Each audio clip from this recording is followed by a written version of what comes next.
수요 세임 기도에 나오신 모든 분들에게 이 시간 말씀의 은혜가 임하게 되고 여러분들의 기도가 열리고 하나님을 향한 우리의 마음이 확정되는 복된 시간, 능력의 시간 되어지기를 주님의 이름으로 축복합니다. 제가 부임하고서 한 달에 한 번이라도 따로 다 뜨겁게 기도하시겠지만 교회적으로 한 달에 한 번이라도 좀 뜨겁게 찬양하고 뜨겁게 마음 모아 기도하자라는 마음으로 시작했던 것이 바로 새힘 기도회였습니다. 하나님은 믿음으로 부르짖는 우리의 기도에 응답하사 새 힘을 주시는 분이신 줄 여러분 믿으시지요? 하나님 우리에게 새 힘을, 회복의 은혜를 부어주시기를 원하시는 분이십니다. 여러분 이 세상에서 제일 맛없는 게 뭔지 아십니까? 미지근한 맹물입니다. 미지근한 맹물. 신앙생활도 어정쩡하게 뜨겁지도 차갑지도 않은 미지근한 신앙생활이 정말 더 힘들 것 같아요. 이것도 아니고 저것도 아니고 어정쩡한 태도로 하는 신앙생활은 참으로 어려운 일입니다. 저는 이 시간 우리 모두가 집중해서 하나님의 말씀을 듣고 그 말씀을 의지하여 뜨겁게 기도함으로써 새 힘을 얻어서 어느새 빠져있던 그 무기력함에서 벗어나서 우리의 침체를, 영적인 침체를 극복하고서 위로 힘차게 올라가는 그러한 신앙생활의 회복이 시작될 수 있기를 주님의 이름으로 축복합니다. 오늘은 특별히 우리의 마음의 문제를 좀 말씀을 통해서 다루고자 합니다. 그래서 설교의 제목을 내 마음이 확정되었사오니라고 정해보게 되었습니다. 성경을 여러분 읽어보시면 느끼셨겠지요. 성경은 우리 마음을 굉장히 중요하게 생각하고 있습니다. 자주 마음에 대한 가르침이 성경에는 나오고 있습니다. 대표적인 말씀이 여러분 잘 아시는 잠언 4장 23절 말씀이겠지요. 자막이 준비되었을 텐데요. 이렇게 말합니다. 모든 지킬 만한 것 중에 더욱 내 마음을 지키라. 생명의 근원이 이에서 남이니라. 마음을 지키라 라고 말합니다. 이 마음 하나 지키지 못해서 우리는 하루에도 수도 없이 천국과 지옥을 교차적으로 경험하면서 살아가게 되는 거죠. 마음을 잘 지키는 것은 참으로 중요합니다. 마음을 지키지 못하게 되면 건강한 삶이 열릴 수가 없습니다. 건강한 신앙생활은 마음을 지키지 않고서는 결코 이루어지지 않습니다. 우리는 우리 삶이 평탄할 때는 마음을 잘 지키는 것 같아요. 그렇죠?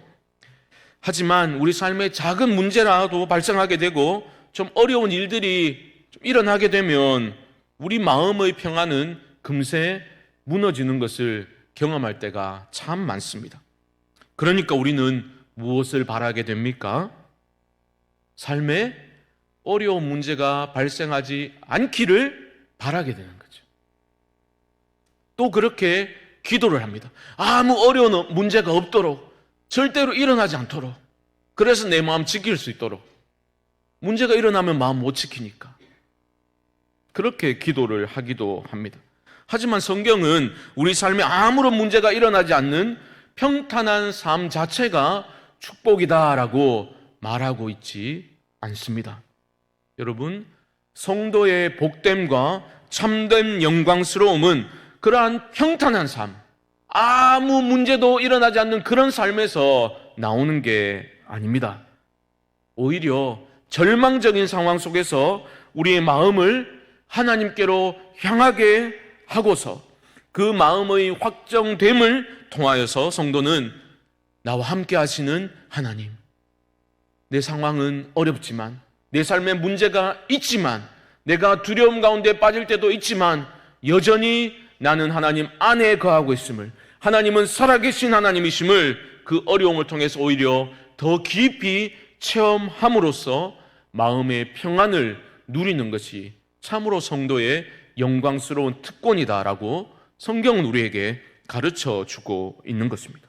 오늘 우리가 살펴볼 시편 57편은 이처럼 우리의 마음이 하나님께로 확정된다는 것이 얼마나 중요한가라는 것을 잘 보여주고 있는 거죠. 그 표제에 나와 있는 것처럼 시편 57편의 배경은 다윗이 사울을 피해서 굴에 있던 때, 그때 지은 시입니다. 여기에 근거해서 사람들은 이 시의 배경이, 시대적 배경이 사무엘상 24장이겠다라고 일반적으로 그렇게 말을 합니다.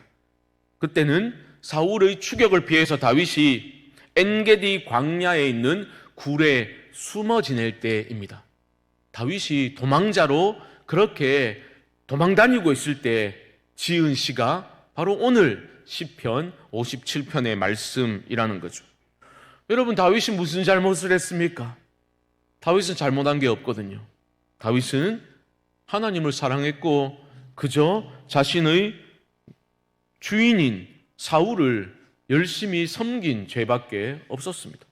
그런데 사울의 질투심으로 인해서 이렇게 도망자 신세가 되어버린 것이죠. 다윗은 사무엘을 통해서 기름 부음을 이미 받았습니다. 그런데 지금의 삶의 형편은 어떠합니까? 처량한 신세가 되어버린 거예요. 얼마나 마음이 힘들었겠습니까? 상황 자체는 너무나 고통스럽고 절망적인 상황입니다. 어딜 가나 자신을 죽이고자 하는 사울이 파놓은 함정들이 곳곳에 기다리고 있었습니다. 여러분, 이러한 인생의 고난과 그러한 시련을 겪을 때 나온 시가 오늘 시편 57편의 말씀이라는 겁니다. 여러분, 놀랍지 않습니까? 그런 상황에서 어떻게 이런 아름다운 시가, 노래가 나올 수 있다는 말입니까? 여러분, 오늘 말씀 여러분 한번 천천히 읽어보십시오. 마음 깊은 곳에서 뜨거운 것이 솟아 올라오는 것을 여러분 경험하게 되실 겁니다. 특별히 후렴구라 할 수 있는 본문의 5절과 11절은 거의 동일한 말씀인데요. 어떻게 이런 아름다운 고백이 이런 비참한 상황 속에서 나올 수 있었을까? 놀라움을 금할 수가 없습니다. 5절 말씀을 한번 보여주십시오. 5절입니다. 하나님이여, 주는 하늘 위에 높이 들리시며 주의 영광이 온 세계 위에 높아지기를 원하나이다. 놀랍지 않습니까? 아니, 내가 당장 죽게 생겼는데 내 미래가 도무지 어찌 될지 알지 못해가지고 내가 온갖 염려와 두려움에 빠져 있는데 어찌 이런 아름다운 고백이 찬양으로 터져 나올 수 있다는 말입니까? 도대체 이게 어떻게 가능했을까? 이 질문에 대한 답을 우리는 오늘 말씀을 통해서 찾아보자라는 것이죠. 여러분, 이런 절망적인 상황 속에서도 이러한 아름다운 믿음의 고백이 터져 나올 수 있었던 것은 기억하십시오. 다윗의 마음이 확정되어져 있었기 때문입니다. 오늘의 핵심어는 마음이라 하였습니다. 다윗의 마음은 하나님을 향해서 확정되어 있었기 때문에 인생의 그 거친 풍파를 지금 견뎌내고 있는 거예요. 견뎌내고 있는 겁니다. 7절 말씀을 우리 함께 읽어볼까요? 7절입니다. 시작. 하나님이여, 내 마음이 확정되었고 내 마음이 확정되어 싸우니 내가 노래하고 내가 찬송하리로다. 아멘. 다윗은 하나님을 향해서 두 번에 걸쳐서 말합니다. 내 마음이 확정되었고 내 마음이 확정되었습니다. 두 번이나 반복해서 확정되었다라고 그렇게 말하고 있습니다. 여기서 확정되다라는 단어의 의미는 견고하게 세워진 상태에 있다라는 뜻입니다. 그러면 여러분 생각해 보십시오. 확정된 마음의 반대말은 무엇이겠습니까? 안 확정된 마음 막 이러지 마시고 뭐겠습니까? 요동하고 흔들리는 마음이겠죠. 이것을 성경에서 뭐라 하는지 아십니까? 두 마음이라고 말합니다. 두 마음. 성경은 두 마음의 위험성에 대해서 반복해서 경고하고 있지요. 하나님을 향해서 마음을 정하지 못하고 세상과 하나님 사이에서 갈팡질팡하는 그런 상태를 가리켜 성경은 두 마음이라고 표현하고 있습니다. 두 마음을 품었다 말하고 있습니다. 예를 들어 볼까요? 이스라엘, 불순종하고 패역한 이스라엘을 향해서 호세아 선지자는 이렇게 외쳤습니다. 호세아 10장 2절 말씀 보여주십시오. 그들이 두 마음을 품었으니 이제 벌을 받을 것이라. 하나님이 그 제단을 쳐서 깨뜨리시며 그 주상을 허시리라. 그들이 두 마음을 품었다. 여호와 하나님 한 분만을 경외하고 하나님만을 섬겨하는데 이스라엘 백성들은, 선지자들이 제발 우상 숭배를 멈추고 하나님께로 돌아오라 외칠 때마다 백성들은 황당해하였고 분노하기까지 했습니다. 아니, 우리가 언제 우상을 섬겼냐고. 너무나 황당해했던 거죠. 분노하였습니다. 우리는 하나님 떠난 적이 없다고, 떠난 적이 없는데 왜 돌아오라고 하느냐 따져 묻기도 했던 그들이었죠. 하지만 그들은 두 마음을 품은 사람들이었던 겁니다. 입으로는 하나님을 불렀습니다. 그리고 제사도 드렸습니다. 우리로 말하면 어쩌면 예배의 자리에 꼬박꼬박 와서 앉아 있었던 겁니다. 하지만 그들은 두 마음을 품은 사람들이었던 거죠. 입으로는 하나님의 이름을 부르면서도 그들이 믿고, 정말로 믿고 의지하고 좋아하고 사랑했던 것은 따로 있었던 겁니다. 그게 두 마음입니다. 호세아 10장 3절은 이렇게 말합니다. 10장 3절 보십시오. 그들이 이제 이르기를 우리가 여호와를 두려워하지 아니하므로 우리에게 왕이 없거니와 왕이 우리를 위하여 무엇을 하리요 하리로다. 바로 이거죠. 두 마음을 품은 자들은 여호와 하나님을 두려워하지 않습니다.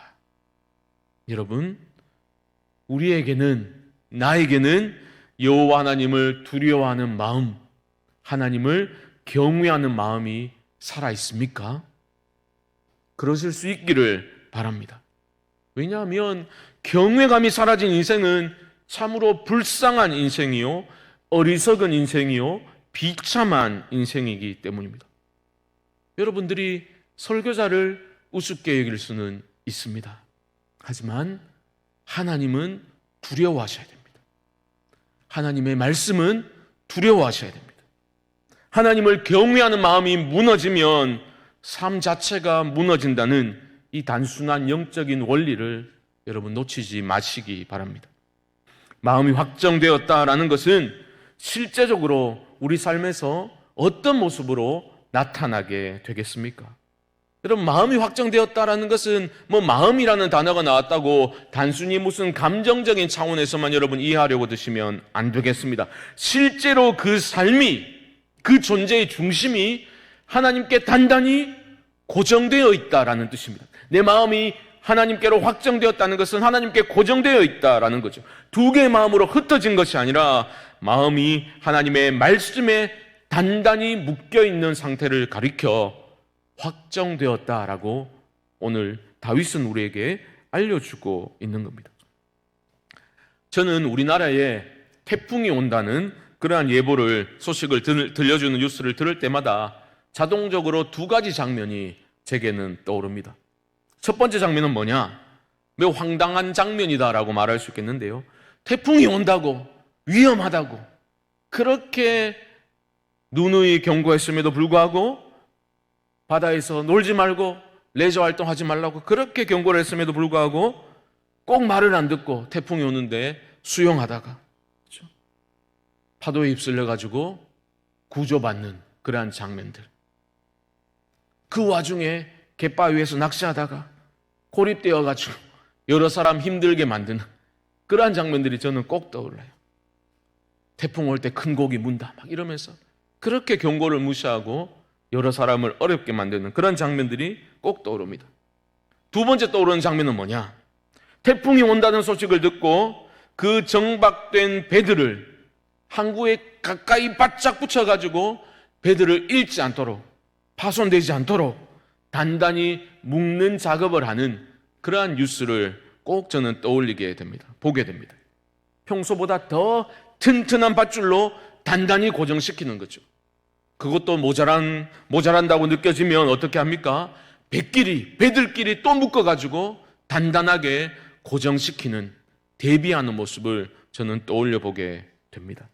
여러분, 우리의 마음이 하나님께로 확정되었다라는 말은 그처럼 하나님의 말씀에 단단히 고정되어 있다라는 그런 의미로 받아들이면 되겠습니다. 배들이 단단히 밧줄로 묶여져 있는 것처럼 우리의 마음이 하나님의 말씀에 단단히 고정되어 있는, 묶여 있는 상태를 여러분 떠올려 보시면 되겠습니다.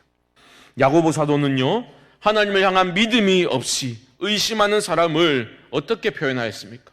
바람에 밀려 요동하는 바다 물결 같다라고 그렇게 말을 하였지.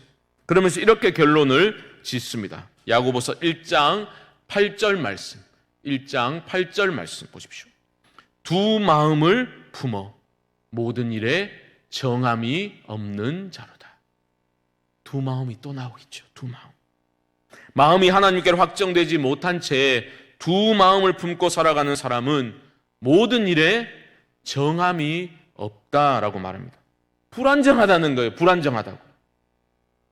하지만 하나님께 마음이 확정되어져 있다면 거센 풍랑에도, 풍파가 불어닥친다 해도 삶이 무너지지 않습니다. 성도의 내공이 세진, 내력이 강해지는 거예요. 맷집이 세지는 겁니다. 잘 버티게 되는 겁니다. 여러분, 우리는 사는 게 너무 힘들다라는 말을 입버릇처럼 할 때가 있죠. 하지만 사는 게 힘들어서 우리가 절망에 빠져 허덕이는 게 아니라 마음이 확정되지 못해서 그런 겁니다. 우리보다 더 힘든 상황에서도 하나님께 그 마음을 단단히 묶은 채, 확정한 채 믿음으로 승리의 길을 걸었던 우리 믿음의 선진들의 모습을 여러분 떠올려 보시기 바랍니다. 문제는 우리의 상황이 아니라니까요. 우리의 마음이 문제인 겁니다. 우리의 마음이 하나님께 확정되지 못한 채 마음이 갈라져서 세상과 하나님 사이에서 그렇게 계속 갈팡질팡하고 있으니 우리 삶의 질서가 무너지고 안정감도 평안도 사라지고 이거 하나 붙잡으면 행복할 줄 알았는데 그런 기대가 터무니없는 기대였음을 뼈저리게 깨닫게 되는 순간이 찾아오더라는 겁니다. 하나님께 마음을 확정하지 못하니 그렇게 되는 겁니다. 너는 강하고 담대하라. 내가 반드시 너와 함께 하리라 말씀하시며 우리에게 말씀을 지킬 그 용기 하나 요구하시는 하나님의 음성을 외면한 채 그렇게 내 힘으로 아둥바둥 살아보려고 발버둥 치다 보니 우리의 삶이 무너져 내리는 것입니다. 우리의 마음을 전능하신 하나님과 그 영원히 변치 않는 진리의 말씀에 단단히 묶어두지 않게 되니 작은 시련의 파도만 닥쳐와도 맥없이 떠내려가 버리는 것이 우리의 현실적인 모습 아니겠습니까? 하나님을 향한 우리의 마음이 확정되지 않은 채 자꾸만 상황이 평탄해지기만을 바라고 입만 열면 아이고 살기 힘들다 그런 말을 반복하는 인생은 두 마음을 품은 인생이요 그 마음이 고침받지 못하면 그런 악순환은 반복될 수밖에 없는 것입니다. 사랑하는 성도 여러분, 그렇다면 우리는 우리의 마음이 하나님께로 확정되기 위해서 어떻게 하여야 하겠습니까? 갈라지지 않은 마음으로 하나님을 바라보며 은혜를 구하셔야 합니다. 여러분, 은혜를 구하셔야 돼요. 1절 말씀을 보십시오. 1절 말씀, 하나님이여 내게 은혜를 베푸소서, 내게 은혜를 베푸소서. 내 영혼이 주께로 피하되 주의 날개 그늘 아래에서 이 재앙들이 지나기까지 피하리이다. 아멘. 하나님이여 내게 은혜를 베푸소서. 은혜를 베푸소서. 기도하는 인생은 결코 망하지 않습니다. 하나님 은혜를 베풀어 주십시오. 기도하는 인생을 하나님은 붙들어 주십니다. 인생의 풍파가 없다는 뜻은 아닙니다. 하지만 은혜를 주십시오 간구하는 인생은 결국은 이기게 되는 것입니다. 왜냐하면 하나님은 그 믿음을 보시기 때문인 거죠.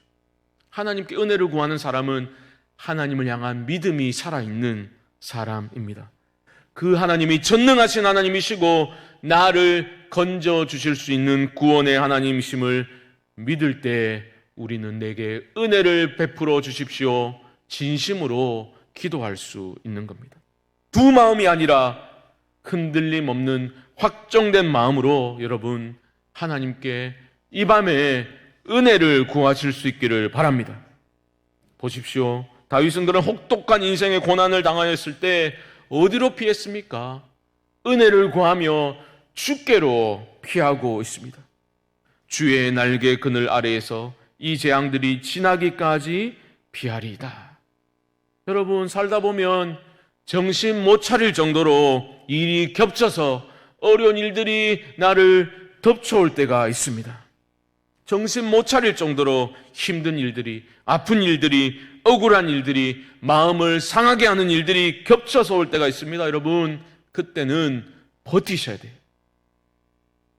바짝 머리를 숙이고서 버티는 것도 신앙의 힘입니다. 하지만 무조건 버티기만 하는 그러한 나의 인내를 의미하지는 않습니다. 하나님을 향한 믿음을 가지고 버티셔야 돼요. 그것이 다윗이 하고 있는 행동입니다. 2절을 보십시오. 내가 지존하신 하나님께 부르짖으며 곧 나를 위하여 모든 것을 이루시는 하나님께로다. 보십시오. 지존하신 하나님께 부르짖으며 버티고 있는 거예요. 사랑하는 성도 여러분, 여러분들은 주 같은 분이 없으심을 믿으시지요? 오직 지존하신 하나님만이 내 아픔과 고통을 어루만지사 치유하실 수 있는 분이심을 여러분 믿으실 줄 압니다. 낙심될 때에 주님의 그 선하고 강한 손이 우리의 양 어깨 위에 놓여 있음을 발견하게 될 때에 우리는 믿음으로 더욱 하나님께 부르짖어 간구할 수 있는 것입니다. 그리고 우리는 결국 깨닫게 되는 거죠. 마음이 확정된다라는 것은 결국은 하나님을 향한 나의 믿음이 없이는 불가능한 일이로구나 깨닫게 되는 것입니다. 여러분 다윗은 하나님을 믿었어요. 하나님을 믿었습니다. 그는 하나님이 어떤 분이신지를 체험으로 알고 믿었습니다. 하나님만이 은혜를 베푸사 자신을 이 사망의 음침한 골짜기에서 건져주실 수 있는 분이심을 다윗은 믿었다는 말입니다. 그는 다른 믿는 구석이 없었던 사람이에요. 다른 믿는 구석이 없었던 사람이라고. 하나님만을 신뢰하고 붙들고 믿었던 사람이었습니다. 하나님은 그렇기 때문에 다윗을 기뻐하셨던 거예요. 그래서 그를 내 마음에 합한 자라고 하나님이 칭찬해 주셨던 겁니다. 하나님만을 바라보고 그 하나님이 자신을 구원해 주실 것임을 믿고 부르짖어 기도하는 자의 인생에 하나님은 어떤 은혜를 베풀어 주셨습니까? 기억하십시오. 그 상황과 어려운 문제를 초월하여 임하는 기쁨과 평안을 하나님은 먼저 허락하셨습니다. 즉각적으로 문제를 해결해 주신 것이 아니라 하나님이 그 상황을 초월하여서 평안과 기쁨을 누릴 수 있도록 허락해 주셨다라는 것입니다. 그리고 그 주의 영광을 선포하도록 그의 마음을 감동시키시는 거죠. 그래서 다윗은 소리 높여 노래하고 있는 겁니다. 5절 말씀 우리 함께 읽어봅시다. 시작. 하나님이여 주는 하늘 위에 높이 들리시며 주의 영광이 온 세계 위에 높아지기를 원하나이다.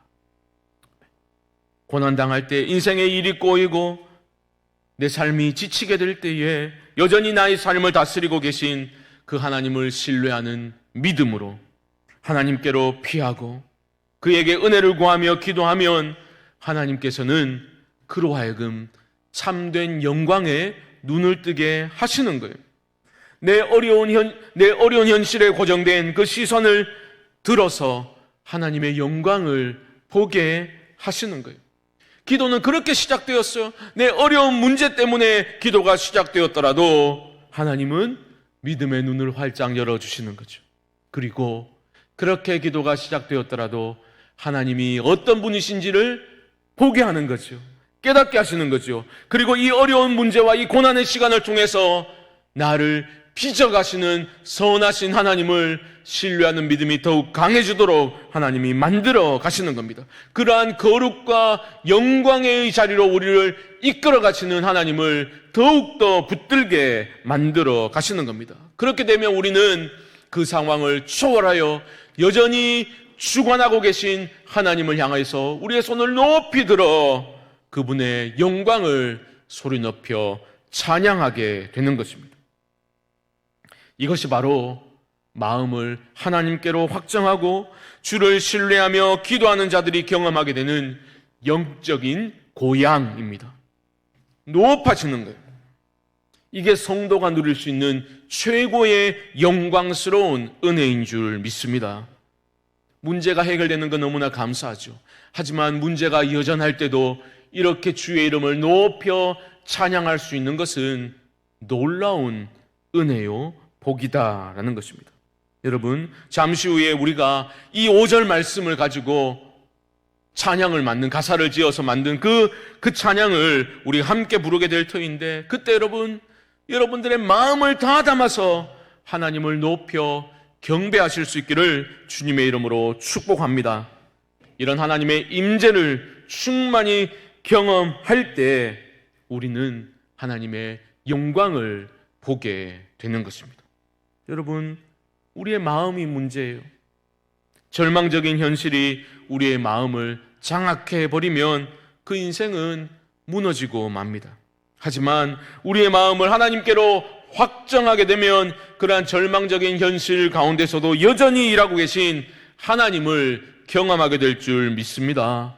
여러분, 그러한 경험을 하셔야 되는 거예요. 그 경험만 하게 되면 우리의 마음은 더욱 하나님께로 확정되어져서 이런 고백이 터져 나오게 되는 것입니다. 7절과 8절 말씀 우리 함께 읽어봅시다. 시작. 하나님이여, 내 마음이 확정되었고 확정되었사오니 내가 노래하고 내가 찬송하리다. 내 영광아 깰지어다. 비파야 수금아 깰지어다. 내가 새벽을 깨우리로다. 아멘. 크게 아멘 하셔야지. 새벽을 깨우리로다 해가지고 새벽기도 나오시라고 강요 안 할 테니까 여러분 믿음으로 선포하셔야 됩니다. 삶의 현실이 힘들다고 무조건 당연히 힘드니까 침체 빠지는 거지라고 생각하시면 안 돼요. 그것은 경건한 성도가 살아가는 삶의 태도와 방식이 절대 아닙니다. 여러분들의 마음을 단단히 하나님께 붙들어 매십시오. 그리하면 낙담과 신세 한탄과 원망의 말들이 그치고 여러분 입에서 찬송이 터져 나올 줄 믿습니다. 내가 노래하고 내가 찬송하리이다. 이 밤에 우리의 마음이 주께로 확정되어져서 진정한 찬양을 온 맘 다해 올려드릴 수 있기를 소망합니다. 내 영광아 깰지어다. 이 말은 내 영광아, 이것은 내 영혼아라는 뜻입니다. 내 영혼아 깰지어다 선포하고 있는 겁니다. 시인은 비파와 수금을 연주하면서 하나님의 은혜를 찬양하며 자신의 영혼을 지금 깨우고 있는 것입니다. 새벽을 깨우겠다 결기 있게 선포하고 있습니다. 새벽을 깨우겠다라는 것은 이 새벽은 새 생명과 구원의 시작을 상징하고 있는 겁니다. 사랑하는 성도 여러분, 말씀을 정리해 보겠습니다. 우리의 무기력증을 벗어버리고 영적인 침체로부터 빠져나오는 것은 저절로 되는 것이 아닙니다. 나의 상황과 어려운 환경을 탓하고 다른 사람들을 탓한다고 내 영혼이 살아나는 것이 결코 아닙니다. 마음을 주께로 확정하셔야 됩니다.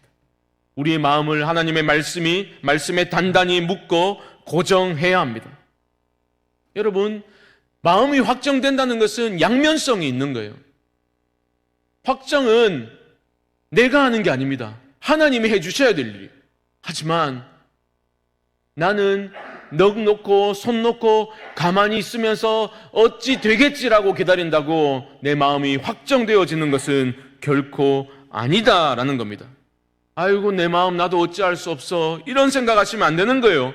모든 지킬 만한 것 중에 내 마음을 지키라, 하나님 우리에게 말씀하고 계시는 겁니다.